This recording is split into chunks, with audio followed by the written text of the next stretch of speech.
Alright, today we're doing day 2 of section 8.2. We are going to be graphing vertical and horizontal lines. Now, to find our x-intercepts and y-intercepts in these warm-up problems, I'm going to run through them really quickly so that we can see what to do. And you should check what you did to make sure you got it right. To find the x-intercept, I'm going to plug 0 in for y. And then solve it. So that leaves me 2x equals 16. Which means that x is going to come out to equal 8. So you should have gotten an x-intercept of 8. If we write that as a point, it would be 8, 0. To find the y-intercept, I plug 0 in for x and solve for y. 2 times 0 plus 4y equals 16. That's going to 0 out, leaving me with 4y equals 16. When we divide, y equals 4. So written as a point, that would be 0, 4. Alright, on to the next one. Our process is the same. We plug in 0 for the y in order to find our x-intercept. Make sure you're being careful with your signs. This is still a negative 5x.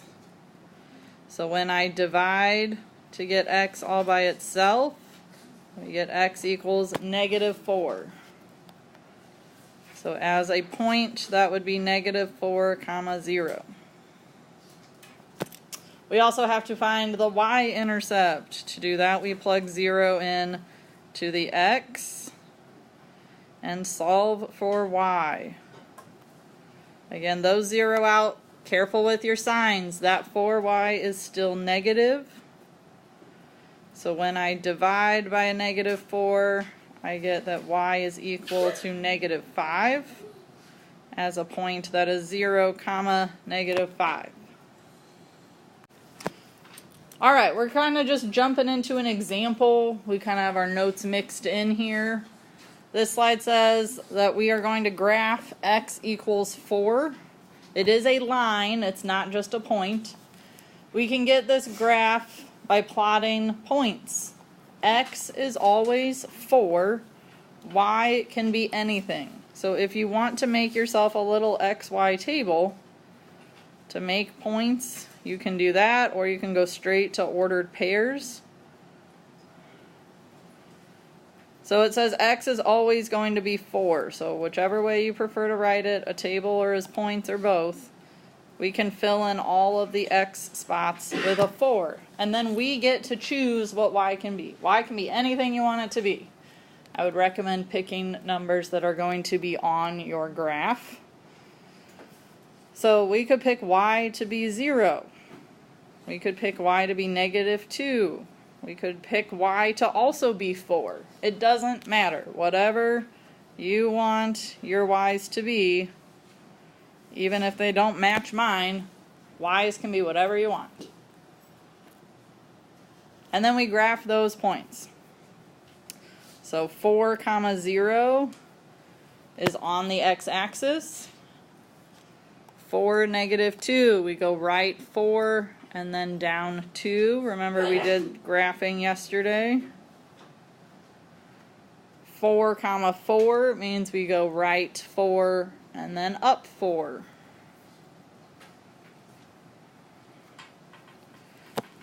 Okay, we only need 2 points to determine a line. I like to get at least 3 to make sure that I'm on the right track. But then we can graph a line going straight through those points. That's a little bit better. We still should have our line go through the whole graph, the whole coordinate plane, and put arrows on the ends. So on example 2, we have y equals negative 2.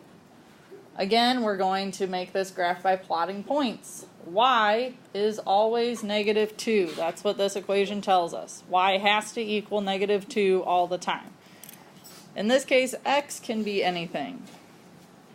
So to get this graph, Again, we can make either an XY table or we can just make ordered pairs.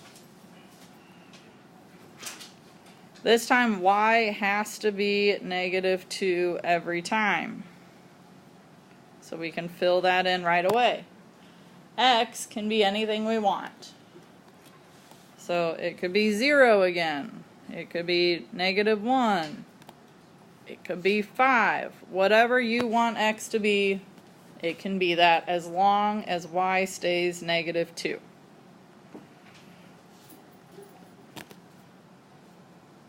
Then to get our graph, all we have to do is plot those points.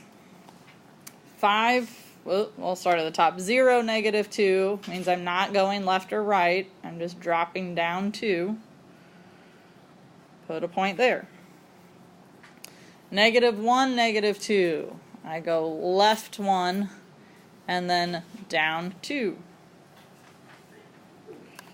5, -2. I go to the right 5 and then down 2. And I can see that I've got a line that's going horizontally, straight across. Last time, I don't know if we said it, but our x equals line was a vertical line that went straight up and down. I think you saw that. Still, make sure you put your arrows on it.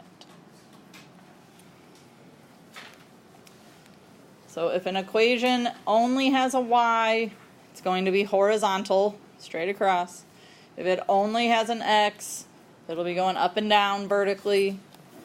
If it has both an x and a y, like we saw yesterday, and we'll see more next week, then that's when it's going to be at some sort of angle, slanted with a slope. All right, on our next example, we have x equals 0. So you choose if you want to make a table or write them as points. Who can tell me what I can fill in right away on my table? Keon. 0 for what? Jamal? For the x. The x's are all going to be zeros. So I can fill those in right away. Who wants to pick my y's? Ellie? 2, -3, and 6. Works for me. Remember on this one, x has to be 0. We get to pick our y's. Alright, then we have to graph them. The point 0, 2 means that I am not moving left or right. I'm just going up 2. 0, -3. I don't go left or right. I just go down 3. And 0, 6. I don't go left or right. I just go up 6. Okay, our points are all on a straight line, which is what we want to see. And so we put our line in there. This time you have to kind of be careful graphing that line to make sure I can see it, because it coincides with an axis, right, that runs directly on top of our y-axis. That's fine. Just make sure I can see your graph. Kind of make sure it extends past the top and bottom of it. That's a good way for me to be able to tell that it's there. All right, example 4. This time we have the line y equals 0. If you're good at picking up on patterns, I bet you have some ideas about what this will look like. On this one, what value is determined for me already? Natalie says y. What does y have to be?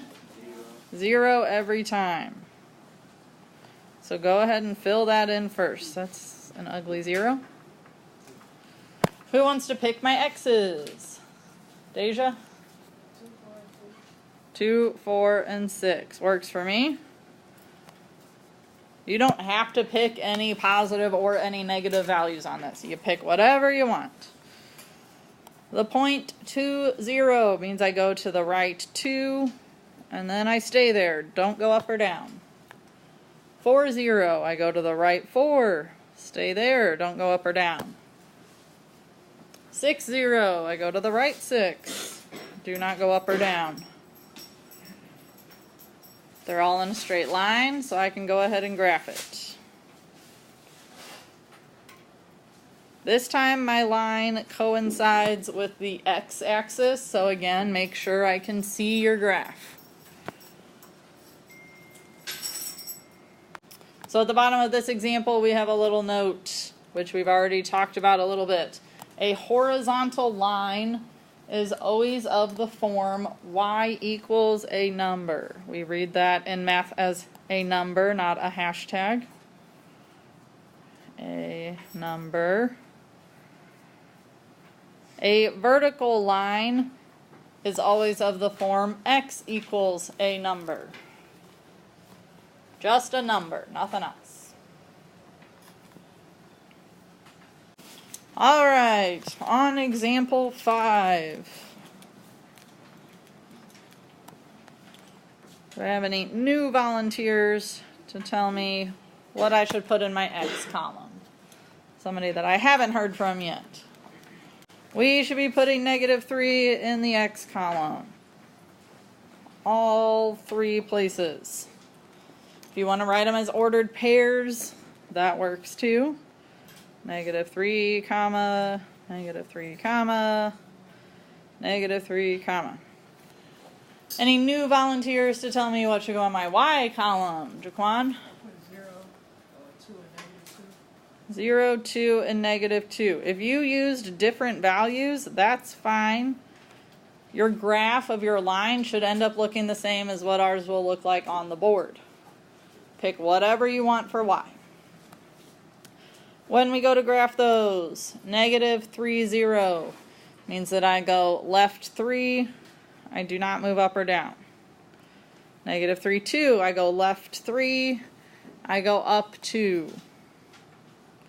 And -3, -2, I go left 3, down 2. That makes a wonderfully straight vertical line with arrows on the ends.